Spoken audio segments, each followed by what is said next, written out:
شوف، الا درتي هاد الطريقه هادي وما تقبلتيش في لي زونتروتيان، عرف راه المشكل فيك انت، راه ماشي في شي حاجه اخرى.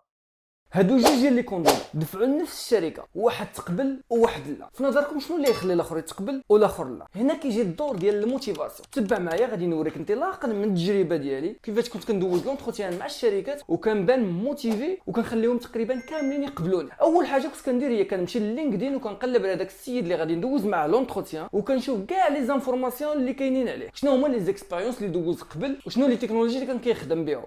وهنا ملي كنكون كندوز لي زونتروتيان كنحاول ندخل للدومين ديالو وكنبقى نهضر معاه تما بالمصطلحات ديالو، وهنا كنبان فريمون فاهم علاش، حيت كنضربو بسلاحو، كنعطيه لي كيوردز اللي كيعرف هو. ثاني حاجه كنت كنمشي نشوف الشركه براسها، كنمشي ندخل لينكدين عاوتاني وكنشوف شحال ديال ليفيكتيف فيها وشنو سميت هاد الشركه وشنو كانت قبل سميتها، واش تفيزيونات وعطاتنا شركه واحده اخرى، وش من داط باش بدات، شحال من شركه كاينه وفين كاينه، واش كاينه في كاع الدول، واش كاينه غير في فرنسا، واش كاينه غير في المغرب، واش كاينه.